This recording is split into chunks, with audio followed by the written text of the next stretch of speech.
Barbie Flores, one of the team leader in Unstoppable. And nandito kami ngayon sa bakasyonan sa Eva, Zambales. Actually, itong team building ng Unstoppable is sobrang saya. And for sure, marami tayong matututunan. Kasi alam ko, pinaghandaan talaga ng mga leaders ng Team Unstoppable.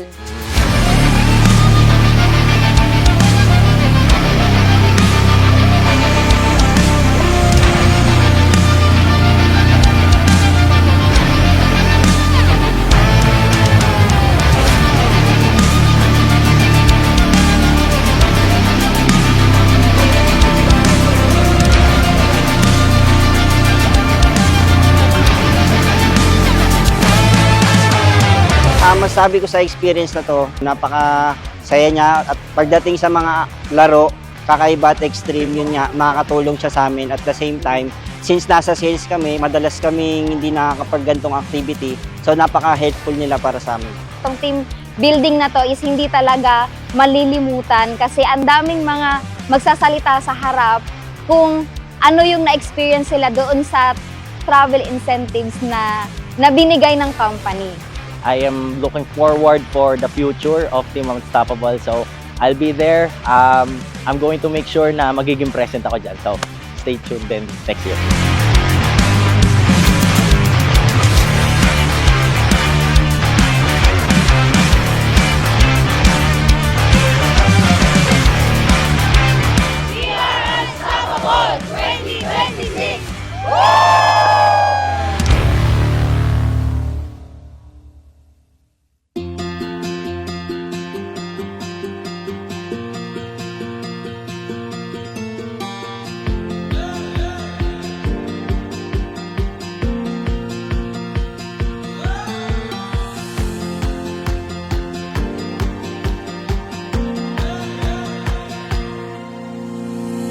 So ayan, so welcome po sa ating team building program with the theme Becoming 10 Years of Discipline, Self-Discovery, and Becoming Better. Hanggang ngayon, tuloy pa rin. We are growing and we are becoming better pa rin. So palakpakan po natin ang Team Unstoppable. So today, it's not just about games. Ito kanina naglaro tayo. It's not all about trainings and awards. Today also is about appreciating how far we've come and reminding ourselves kung gaano ba talaga kalayo yung kaya nating marating.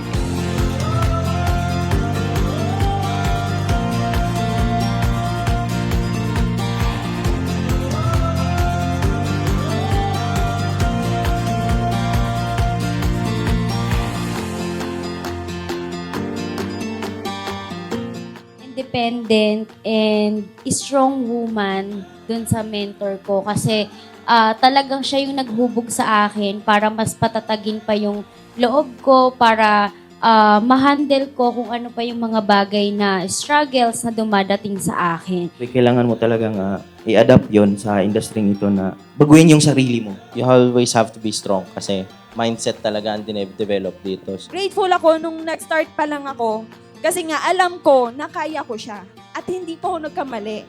Kasi in just 1 week, nagkaroon ako ng kliyente. Sabi ko nga sa sarili ko, hindi ako tatagal dito nang hindi ko na-achieve yun eh. Kasi nakita ko kung gaano siya kasipag. Kumbaga kung ano yung mga naranasan niya, yung mga property, mga nakuha niya, dito niya lang talaga naranasan. Kaya sabi ko sa sarili ko, hindi pwedeng hindi ko makukuha yun. I-look forward din natin. Yung mga struggles natin ngayon is process siya papunta doon sa gusto nating makamit sa buhay. Kung talagang naniniwala ka sa dreams mo na makukuha mo talaga yung mga pangarap mo dito, ilaban mo siya. So, talagang itong industriya na to, talagang marami kang mararanasan. Na maraming paraan para sumuko, pero mas maraming dahilan para magpatuloy. Ang pinaka-point is be an extraordinary person.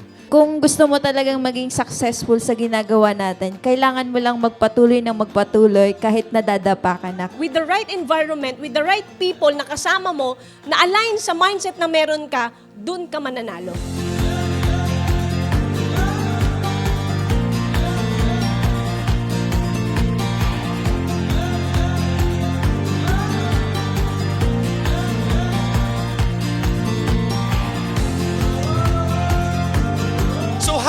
takes para maging successful ka. Kailangan mo pala magpagaling din. Kailangan mo rin pala maging, at least you have to be used to rejections. Masana yung puso mo na when you encounter a lot of rejections, masasabi mo na lang, next, okay na ako. I mean, next, another client na naman nag-reject sa'yo, okay, next client. Kasi you believe that someday, darating na yung mga yeses, yung mga right clients for you.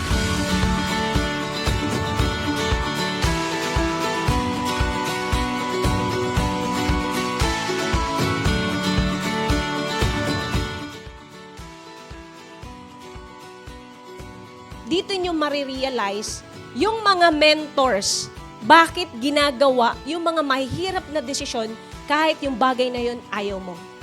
Pero para sa ikabubuti mo, kailangan namin gawin yun kahit masakit para sa amin yun.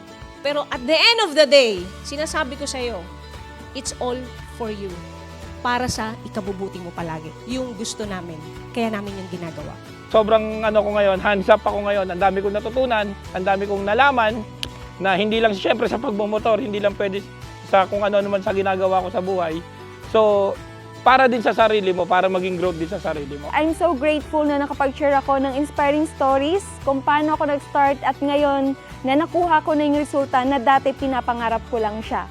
If you want to be successful or for you to become a successful person, kailangan mong gawin yung mga bagay na hindi mo pa nagagawa. Kasi yung mga bagay na hindi mo pa nagagawa, yun yung mga bagay na ginagawa ng mga tao successful ngayon na akala mo sa sarili mo is hindi mo siya kayang gawin. Paniniwala talaga sa sarili kasi alam mo, kilala mo dapat yung sarili mo na kung kaya mong masustain yung isang resulta, masusustain mo talaga siya eh. Kailangan ng faith talaga. Yung hindi mo pa nakikita yung end result mo, pero naniniwala ka na magiging better din yung magiging, alam mo na, yung situation mo or yung resulta mo. Na-inspire ako ng sobra. Kasi grabe talaga yung yung binibigay ng industriya na to. Magbabago na ba tayo after this? Yung mga talk po dito, hindi yun para sa'yo. Baka sa katabi mo yun. Pero kung para sa'yo yun, sa pool ka doon. So kung gusto mo talagang makalipad, we have to change. Ako gustong-gusto ko nang makalipad. Kaya kailangan may mabago din sa akin.